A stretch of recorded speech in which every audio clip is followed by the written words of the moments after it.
I would have walked out. Absolutely cringe. My boyfriend gave me a performance review like he was my boss. So I have been with my boyfriend, Mark, for 3 years. We live together in a small apartment. It's nothing fancy, but it works. Mark's always been a bit particular about his stuff. Well, he's weird. Like he folds his socks into these little balls and gets all weird if I don't. Whatever.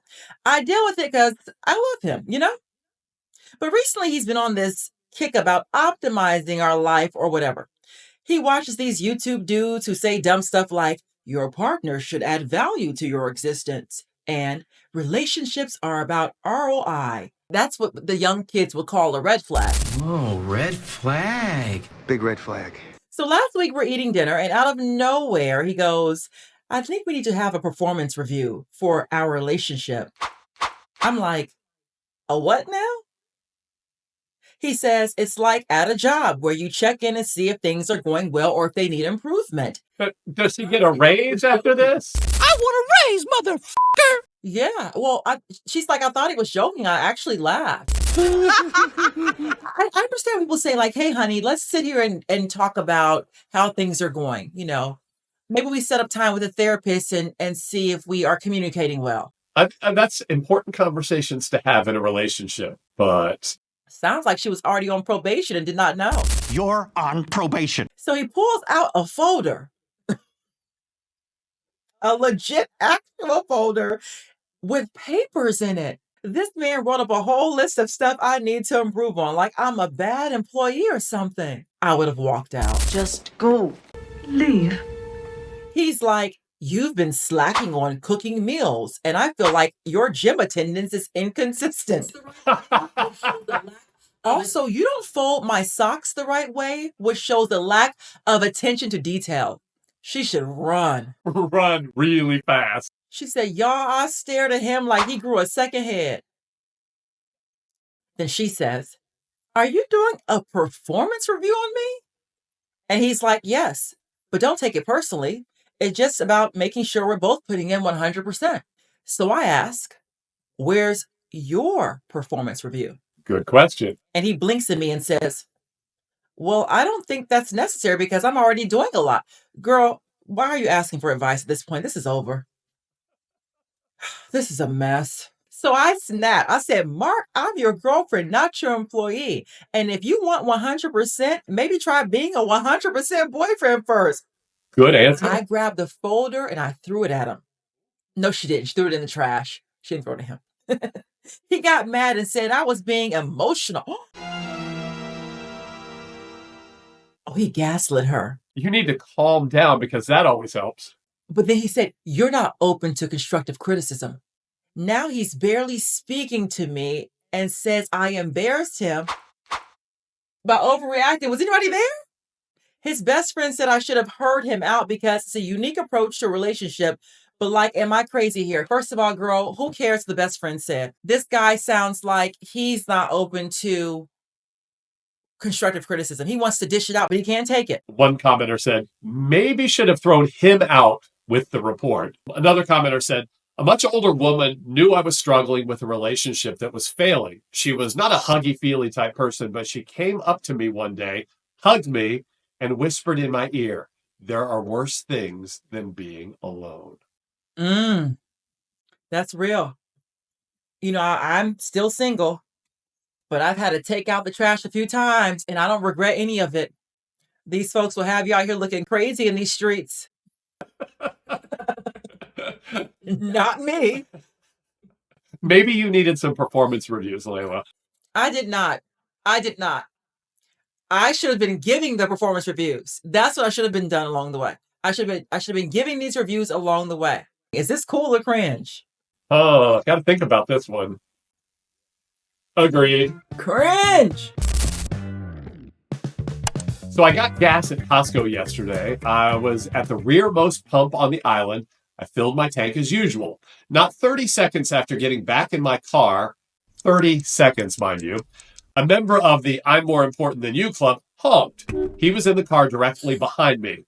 At first, it didn't even register that he honked at me. I mean, who would do that? Me, by the way. 30 seconds? You what?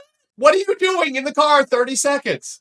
You have to get your seat adjusted, put your seatbelt on, check your mirrors. It takes about 30 seconds. Then he honked again. I looked in my rearview mirror and saw him behaving in a frustrated manner. So he saw me behaving in a frustrated manner. Cue petty revenge mode. When I fill my tank, I record my mileage, the cost per gallon, how much I spent, etc. I made sure to take my sweet time doing that. Let me just ask, by the way, what is that for? My dad always did that. Always had this green book and wrote every single thing down. Never saw him use it for anything whatsoever. When I bought my truck that I used to drive to grad school, I bought it from the bank where I was getting the car loan. And she included that booklet in there. And I loved it because it tracked her mileage. She had receipts of every single maintenance and tire rotation. It was so detailed. It helped with the sale. So these days, there's a little button usually on your steering wheel. You hit it and it tells you how your gas mileage is. After a bit, the car immediately in front of me was ready to go. So I turned on my engine. I made sure to take as long as I possibly could to leave the pump, thereby preventing Mr. I'm more important than you from getting around me to the free spot in front of me. And at the same time, preventing him from quickly pulling into the spot I was vacating. Honking at me cost him an extra 60 to 90 seconds of his life. I was amused at his being a self-centered jerk. I wonder how he perceived it. I know another self-centered jerk who was at the gas pump. I'm sorry. All right, let's read some of these comments. I'm going to let you know what I think in a second. Okay. One person says, the problem with your theory is that you hold up the whole line, not just the impatient idiot behind you. Which, of course, usually at the gas station, you might have like 8 or 10 pumps, and there are several people waiting, right? This person says, I'd have been annoyed too. Those lines are always so long. I appreciate the people who have their cards ready when they pull up and that drive off once getting back into their car. And this third one says, you're a D. Was that me? Was that my typing? Get in your car, pull away from the pumps when you're done. I'd have hunked at you too. So what do you think about this situation? I think I know what you think about this situation. Absolutely cringe. Wow. Oh, Layla. It depends on what kind of day I'm having. If I'm in my petty Betty mode, it might be cool. So a day that ends in Y, huh? Well, no, I'm not always petty. It depends on how petty you are behind me. Oh, so you won't change your phone number? Challenge accepted. Christine used to have my phone number 3+ years ago. Clearly, she did not want the baggage in her life to follow to the new number. Debt collectors, old flames, male and female. She was prolific in nothing else. And others. I can understand this. And Christine, I hope your new life is better today.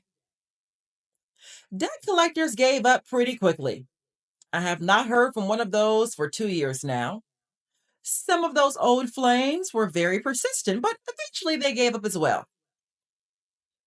The big challenge was family, personal appointments, mostly those text confirmations, text Y to confirm, N to cancel, from doctors, hairdressers, nails, etc., and her employer. I still get the odd call text from family that can't understand why Christine did not share her new details. Sorry, I can't help you understand her motivations either. As the calls and texts would come in, I explained it's not her number anymore. Please get her to update her details. Normal stuff for someone who's changing the number. People would say, thanks, we'll get her update. Over time, as this continued, I started getting frustrated. I cited HIPAA to medical and became a bit of a nuisance to others. That helped a bit, but largely there was no change. As personal appointments kept coming in more than a year later, I had it. Enough was enough. I accepted the challenge of forcing change. I ignored confirmation messages until the day before when the last confirmation typically gets sent out. I canceled everything.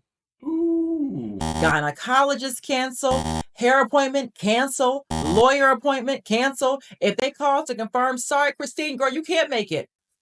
That's bad too, because doctor's appointments, that's stuff, it was like, oh, we have something 6 months. It can take 6 months to get an appointment with your gyno. Yes. So that probably got her attention. So slowly, Christine started changing her phone number. No one wants appointments they make getting canceled after waiting for weeks or months. Good luck getting in again in any reasonable time frame, Christine. So just over 1 year in, I got a text from her boss. He wanted her to come in early for a special meeting the next day. I did the only reasonable thing and politely quit for her. I quit for her. Wow. The next day, I got a very terse text from her boss saying how unprofessional, unkind, not funny that my text was. My response was, get Christine to change her effing number. The boss doesn't even have her new number. I then got a very expletive-filled text from Christine. My response was, change your number or I will keep canceling all your appointments. At that point, I don't think she realized how her appointments were getting canceled. A second, even more expletive-filled text followed. I LOL'd in response. Guess what? Mission accomplished. This person got no more messages about Christine's appointments, no more personal texts. Occasionally her family, but you know what? That's on Christine. There are some family members that maybe you don't want to have your new number, right? That part I get, actually. Oh, but to quit on her behalf? People keep using my email address like this, so I canceled a dude's return flight. He wouldn't know until he's at the airport because they sent me the confirmation as well. That's mean. Yeah, that's That's tough. mean. Every time Janice in California uses my email address, I send a religious organization to her. Scientologists, Mormons, Jehovah's Witnesses. That's great. So this Christine situation, was it cool or cringe? Let's see. I'm going with a little of both. Uh-oh. Cruel. Cool, cringe. It just depends on the situation. The canceling the appointments, I'm there. I'm there with her. Enough is enough, girl. Fix it. The quitting for the job, that was a lot.